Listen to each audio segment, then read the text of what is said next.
네, 중국 후베이성에서 오늘 하루에만 240명 넘는 사망자가 나왔습니다. 하루 새 늘어나는 확진자만 14,000명이 넘습니다. 중국 전체로 보면 확진자 규모가 이제 6만 명을 육박합니다. 이틀 전부터 확진자 증가폭이 하루 2,000명대에 그친 것과 비교를 하면 오늘 늘어난 수치는 그야말로 폭증입니다. 중국 보건당국이 바뀐 기준을 오늘부터 적용을 하면서 의심 환자가 대거 확진자에 포함이 된 겁니다. 베이징 연결하죠. 박성훈 특파원, 오늘 우한하고 후베이성의 확진자와 사망자 숫자가 확 늘어서요. 중국 정부의 발표를 못 믿겠다 이런 비판이 나오고 있는데 중국은 뭐라고 설명을 하고 있습니까? 네, 확진 판정 기준이 달라졌다는 겁니다. 그동안 확진자 판정 기준이 핵산 검사 양성 반응 여부였었는데요.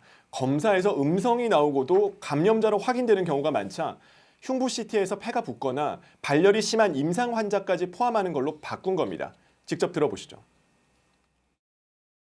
实际上，我们在临床上用的最多的还是临床诊断，因为在平常工作中的肺炎，实际上能查到病原学的也就是20-30%，那就意味着70%-80%，这些患者呢，依靠我们医生的这个来做临床诊断。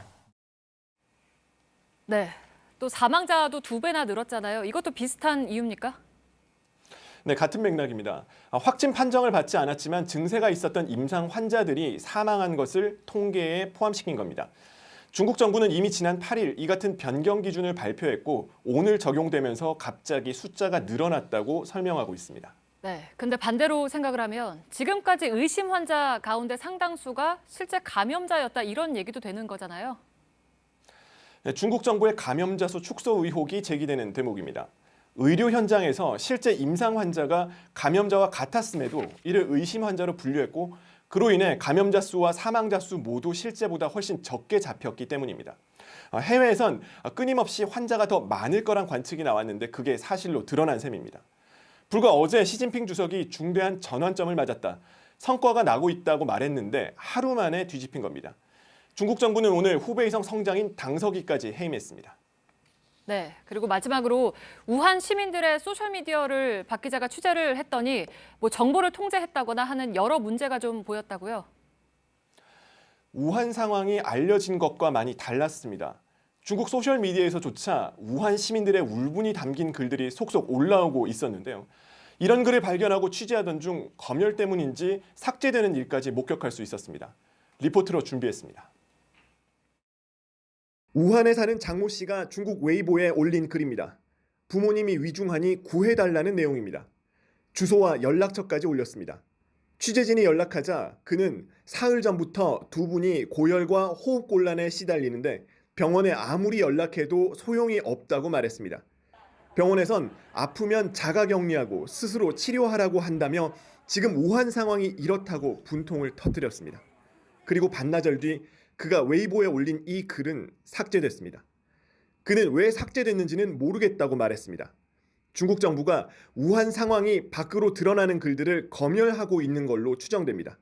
삭제되기 전 그의 글에는 왜 우한 시민들은 구해달라고 이렇게까지 웨이보에 올려야 되냐는 댓글이 달렸습니다. 이런 글은 한두 개가 아닙니다. 한 우한 여성은 자신의 외조부가 간신히 입원했는데 치료를 받지 못해 증세가 악화됐다고 하소연했습니다. 웨이보에 오른 또 다른 영상. 한 여성이 아파트 베란다에서 울면서 꽹과리 같은 걸 치며 소리칩니다.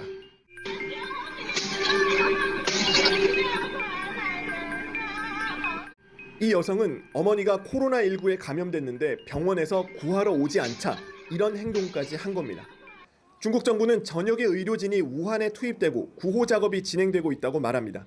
하지만 실제 우한 시민들은 치료를 제대로 받지 못해 오늘도 외롭게 사투를 벌이고 있습니다. 베이징에서 JTBC 박성훈입니다.